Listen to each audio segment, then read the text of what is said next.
கிறிஸ்து இயேசுவில் பிரியமான சகோதர சகோதரிகளே, நல்ல மரம் நல்ல கனி கொடுக்கும், கெட்ட மரம் கெட்ட கனி கொடுக்கும்.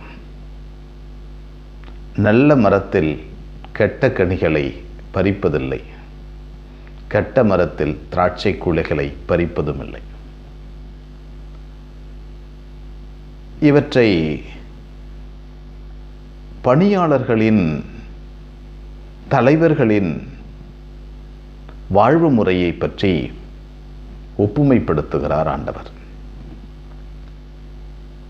நல்லது செய்து கொண்டே இருக்கின்ற வரையில் அது நல்ல மரமாக இருக்கிறது, தொடர்ந்து நல்ல மரமாக இருக்கிறது. வாழ்க்கையில் வருகின்ற ஒரு சில சோதனைகள், தடுமாறல்கள், ஆசைகள், ஏக்கங்கள், இவைகளை நோக்கி ஒழுக்கமில்லாமல் பராக்கிற்கு இடம் கொடுத்து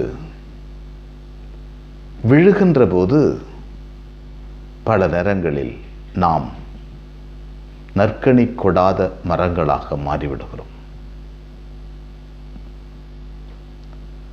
வாழ்க்கை முழுவதும் நல்லவர்களாகவே தான் இருக்க விரும்புகிறோம், நல்ல கனிகளை கொடுக்கவே விரும்புகிறோம். எல்லாருக்கும் இதுதான் ஆசை. யாரும் கெட்ட கனிகளை கொடுக்க வேண்டும் என்று ஆசைப்படுவதில்லை. ஆனால் வாழ்க்கை முழுவதும் நல்ல கனிகளை கொடுப்பதற்காகவே இருப்பதற்கு உழைக்க வேண்டும். அந்த உழைப்பது என்னவென்றால், கெட்டது நம்மை கெட்ட மரமாக மாற்றிவிடாமல் விழிப்புடன் செயல்பட அழைக்கப்படுகிறோம். நம்மை சுற்றி ஏராளமான சோதனைகள் தினம் தினம் வந்து கொண்டுதான் இருக்கும். எல்லா நிலைகளிலும் சோதனைகள் வரும், எல்லா சூழ்நிலையிலும் பிரச்சனைகள் வரும், எல்லா சூழ்நிலையிலும் நம்முடைய பலவீனங்களினால் தடுமாறி விழுவோம்.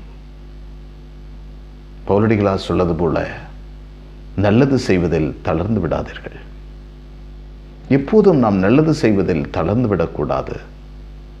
தொடர்ந்து நம்முடைய இயல்பு நல்லது செய்து கொண்டே இருக்க வேண்டும். அந்த நல்லது செய்தல்தான் நம்மை வாழ்நாள் முழுவதும் உலகத்திற்கு நல்ல மரமாக அடையாளம் காட்டும். அப்படிப்பட்ட இயேசுவினுடைய வார்த்தைகளை ஏற்று நாம் ஒவ்வொரு நாளும் வாழ கற்றுக்கொள்வோம். எங்களை நேசிக்கின்ற விண்ணக தந்தையை எம்மை போற்றுகிறோம். அற்புதமான நாளுக்காக நன்றி சொல்கிறோம் ஆண்டவரே. நல்ல கனிகளை கொடுக்கின்ற நல்ல மரமாகவே இந்த உலகத்தில் வாழ நாங்கள் அழைக்கப்பட்டோம், நடப்பட்டோம்.